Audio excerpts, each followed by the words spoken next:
Buenos días, queridos todos de la parroquia Nuestra Señora del Valle de Luis Guillón. Compartimos entonces el Evangelio que corresponde a este segundo domingo del tiempo de Cuaresma, es de San Mateo y dice así: Jesús tomó a Pedro, a Santiago y a su hermano Juan y los llevó aparte a un monte elevado. Allí se transfiguró en presencia de ellos. Su rostro resplandecía como el sol y sus vestiduras se volvieron blancas como la luz. De pronto se les aparecieron Moisés y Elías hablando con Jesús. Pedro dijo a Jesús: Señor, qué bien estamos aquí. Si quieres, levantaré aquí mismo 3 carpas, una para ti, otra para Moisés y otra para Elías. Todavía estaba hablando cuando una nube luminosa los cubrió con su sombra y se oyó una voz que decía desde la nube: Este es mi Hijo muy querido, en quien tengo puesta mi predilección. Escúchenlo. Al oír esto, los discípulos cayeron con el rostro en tierra, llenos de temor. Jesús se acercó a ellos y tocándolos les dijo: Levántense, no tengan miedo.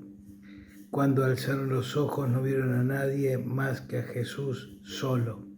Mientras bajaban del monte, Jesús les ordenó: No hablen a nadie de esta visión hasta que el Hijo del Hombre resucite de entre los muertos. Palabra del Señor. Gloria a ti, Señor Jesús. Hay un refrán popular, medio viejo ya, que decía algo así como: el que quiera celeste que le cueste, o el que le guste el durazno, vánguese la pelusa, algo así decían los refranes estos.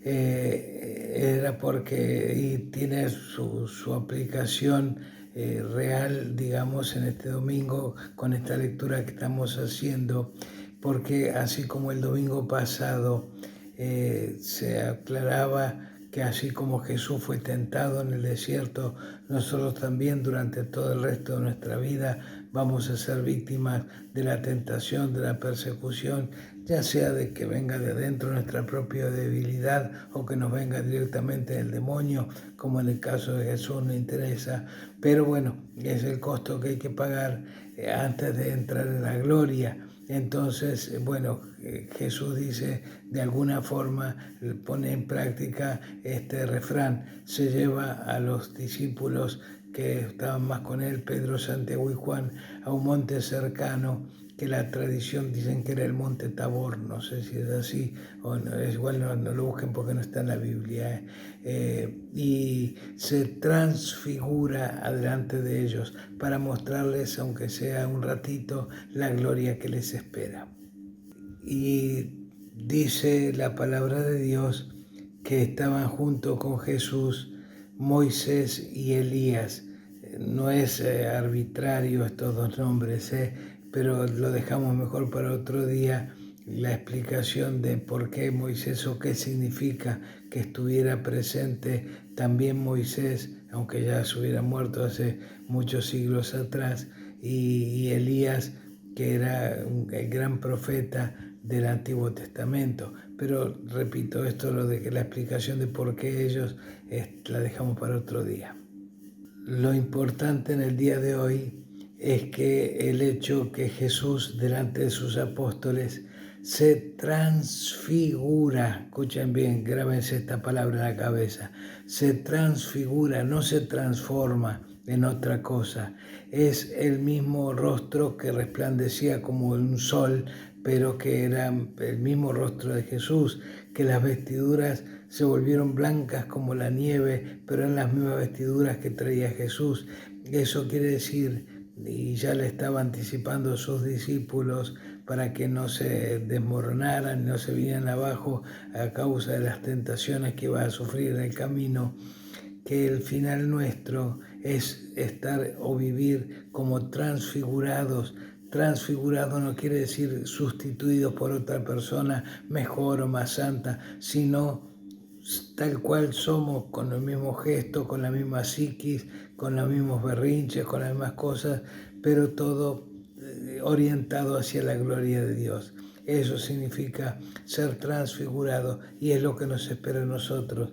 Jesús hace como el truquito para que no se desinflen los apóstoles, digo, como de dejarles espiar por el agujerito de la cerradura un cachitito de lo que nos espera cuando se termine este camino que solamente Dios sabe cuánto dura.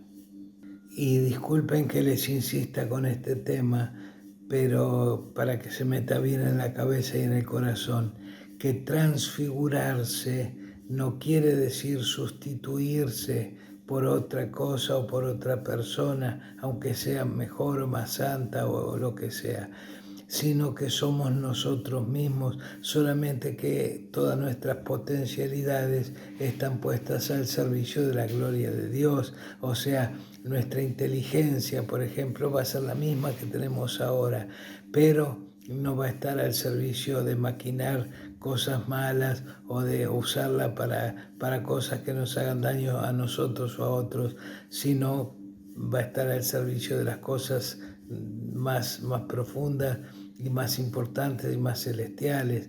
La belleza del cuerpo no va a desaparecer, al contrario, pero en vez de ser un objeto de vanidad, va a ser objeto de admiración por la obra creadora de Dios y por las cosas hermosas que hizo en el mundo. Así que, repito, y ahí podríamos pasar por todos los aspectos de nuestra vida, nada va a ser abolido, sino que todo va a ser transfigurado, que no es lo mismo. Y por último, recordarles que todos tenemos ya en nuestra vida como chispas, como adelantos de la transfiguración. No las podemos vivir plenamente ni permanentemente, pero chispazos de la transfiguración sí. Entonces, como es muy dificultoso vivir o convivir con otros, es bueno que nos recordemos a veces cuando estamos con broncas o con enemistades, con fulano, con mengano, en la convivencia sobre todo, que nos acordemos que en algún momento también le vimos ese chispazo de la transfiguración y que yo también lo tengo o lo tuve o lo estoy teniendo en este momento. Y bueno, y tratar de recordar esos momentos de transfiguración que son un adelanto de lo que nos espera en el futuro y que todos en algún momento de la vida seguramente tuvimos. Bueno, acuérdense de esos fragmentos de la vida del prójimo antes de emitir ningún tipo de juicio. Padre nuestro que estás en el cielo, santificado sea tu nombre, venga a nosotros tu reino, hágase tu voluntad en la tierra como en el cielo.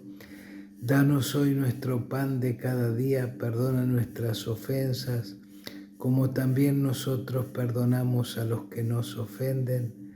No nos dejes caer en la tentación y líbranos del mal. Amén. Este es Jesús, el Cordero de Dios, que quita el pecado del mundo. Dichosos los llamados a participar de esta cena.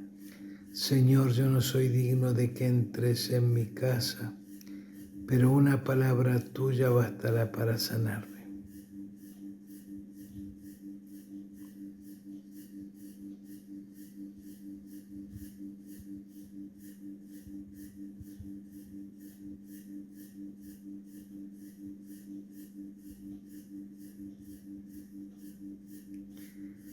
El Señor esté con ustedes y con tu espíritu, y que descienda sobre ustedes y los acompañe siempre la bendición de Dios Todopoderoso, Padre, Hijo y Espíritu Santo. Amén. Podemos seguir nuestra vida en paz y demos gracias a Dios.